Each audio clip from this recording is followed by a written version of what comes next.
and this is a good girl, I promise you, and she will do things for you that no one else will. That sounds a little porny, but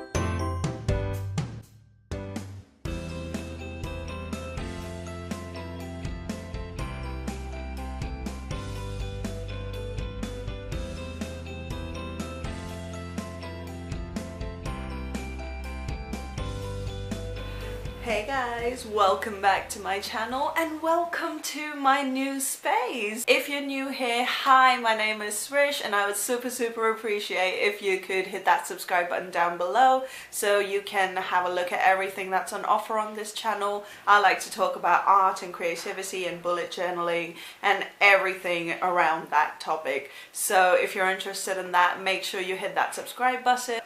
If you've been following me on social media anywhere at all, you already know that I've been in the process of moving house to a different city.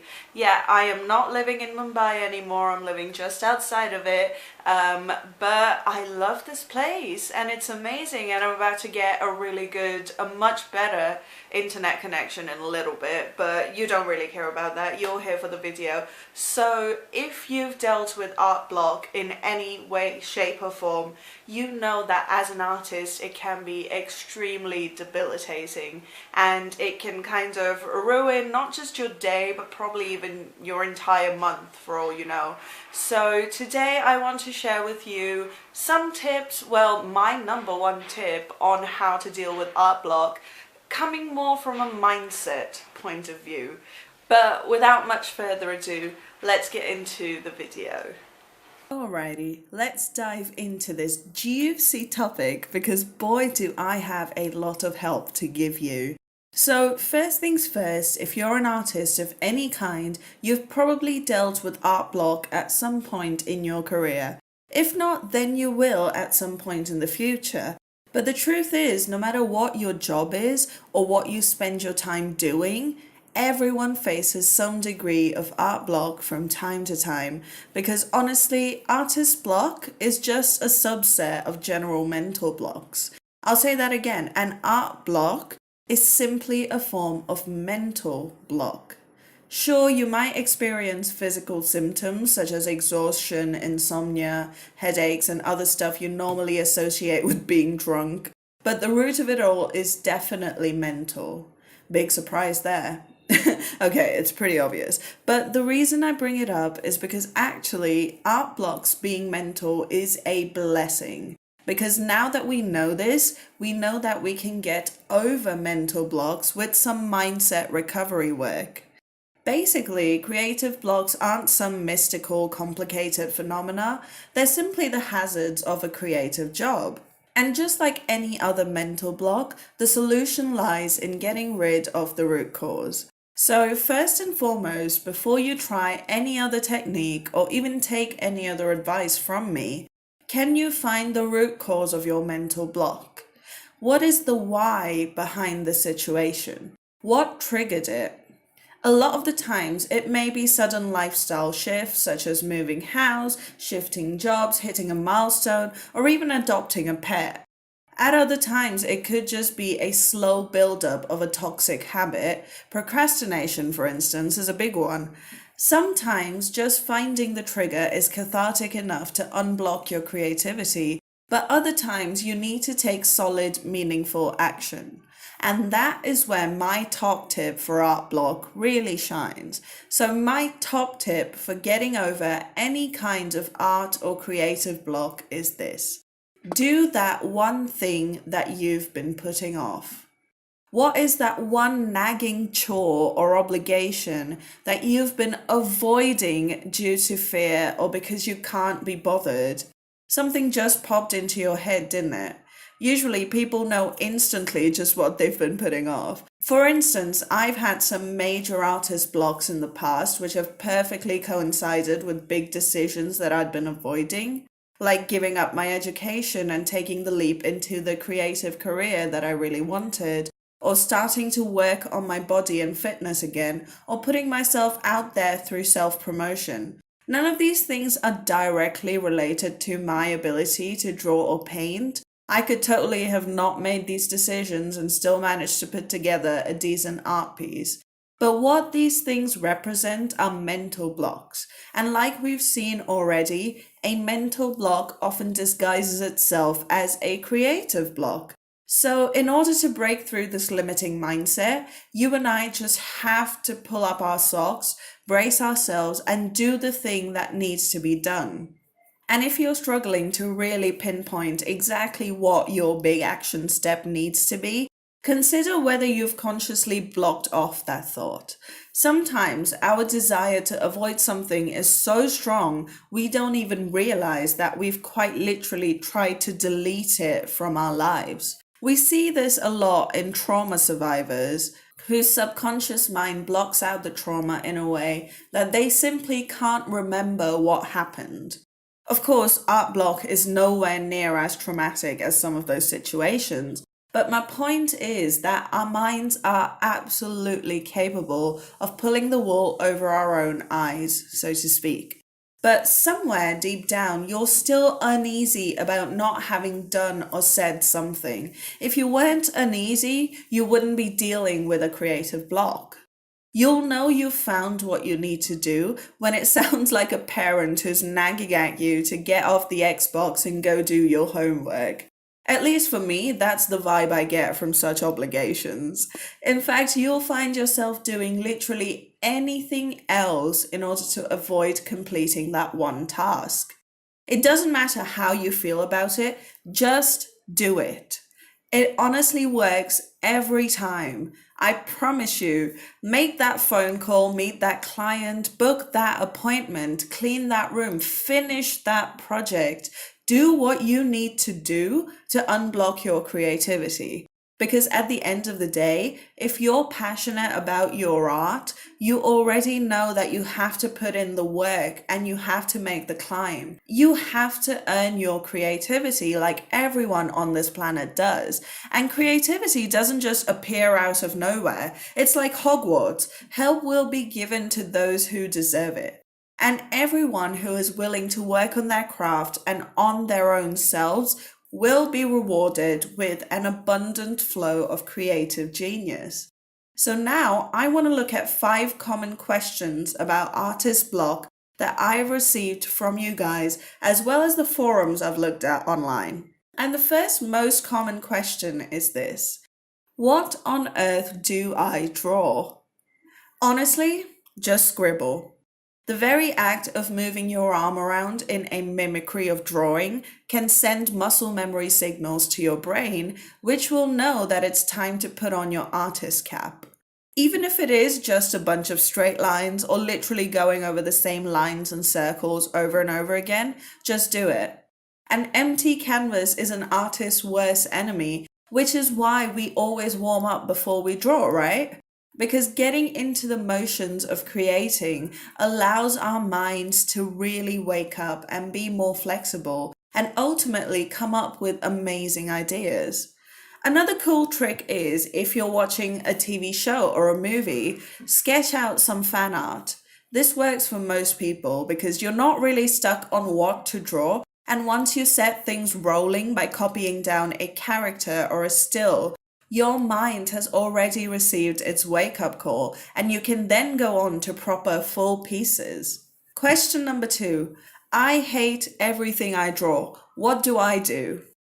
You hate everything you draw. Cool. So do I. So does everyone who has ever drawn anything. So what? Understand that no one has to see the result of your art unless you want them to, and this includes yourself. You don't need to ever look at the finished piece again, you can totally just bin it. I think with how hooked we are to social media, a lot of artists feel obligated to share everything they do with their audience. But at the end of the day, even if your main source of income is social media, you're still an actual human being with a right to privacy. You have every right to choose which of your works you share, which ones you keep to yourself, and which ones you shred into tiny pieces until they're completely disintegrated.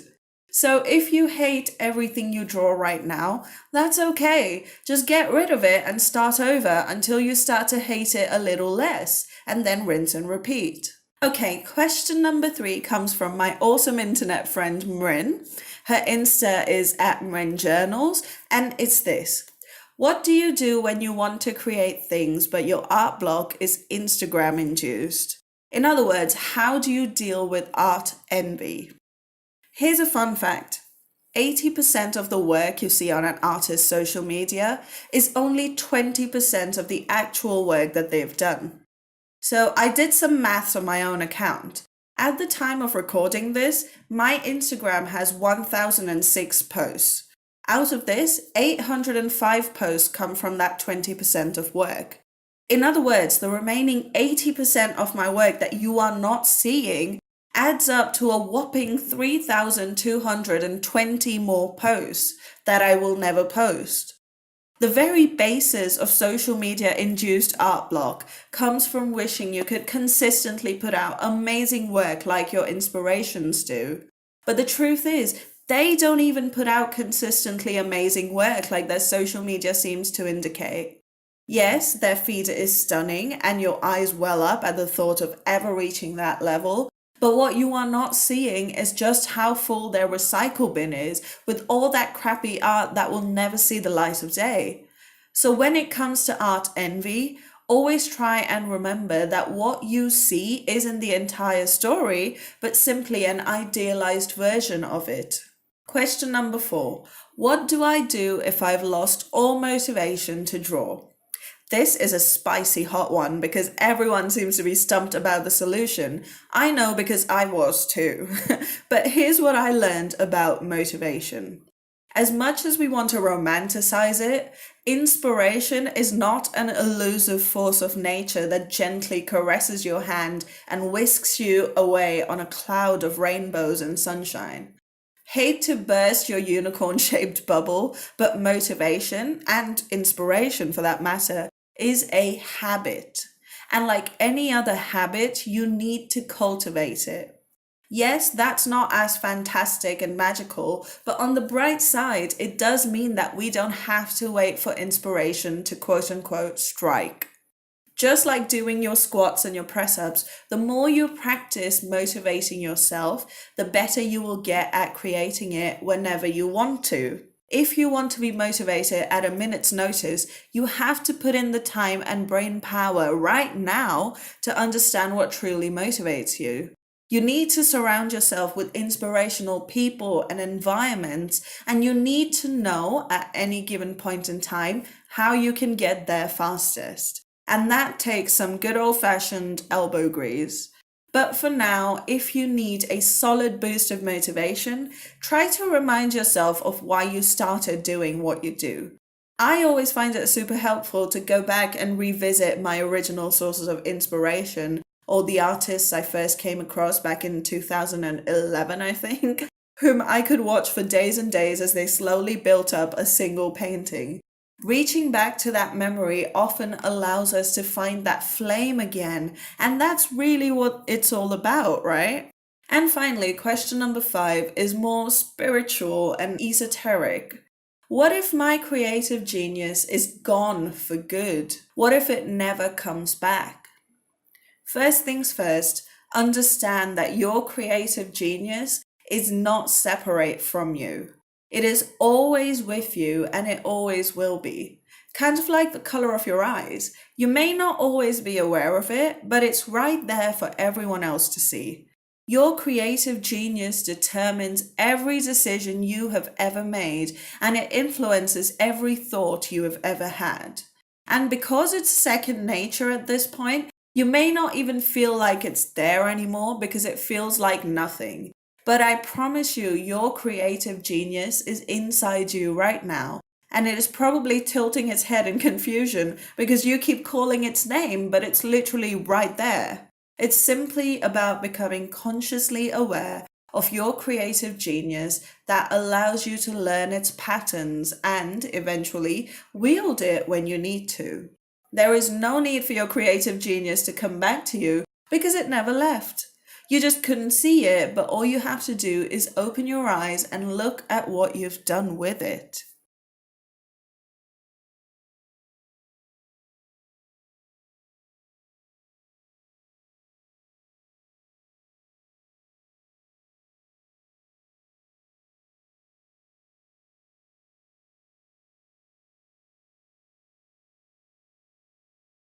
And that's all the tips I have for you guys. I really hope you've enjoyed this, and I hope you've found some useful nugget of advice over here. I swear there isn't always construction going on. This is literally the first time this has happened.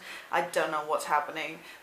Anyway, I hope you found this video useful. I hope you've managed to hopefully start somewhere with your art block, and hopefully very soon you'll be able to get over it. If you want some more advice, if you want to talk one-to-one with me, then make sure you follow all my social media. All of the links are in the episode description. If you like my work, then please consider supporting me over on Ko-fi. For $3 you can keep this girl going, and this is a good girl, I promise you, and she will do things for you that no one else will.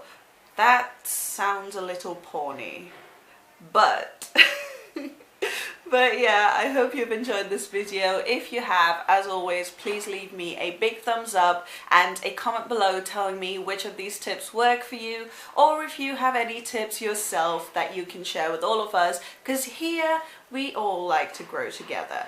So with that said, thank you so much for being here. If you haven't already, hit that subscribe button down below. Last time I'll say this, I promise. Check out my other art videos. I will leave a link down in the episode description for that as well. And I hope you have a wonderful week. Hopefully, starting today, I will be able to keep up with my posting schedule again. Hopefully by the time this goes up, I have a decent internet connection and all of my technology and all of my books and journals and art stuff, you know, accessible. So yeah, I hope you've enjoyed this video, and hopefully I will see you again very soon. Bye.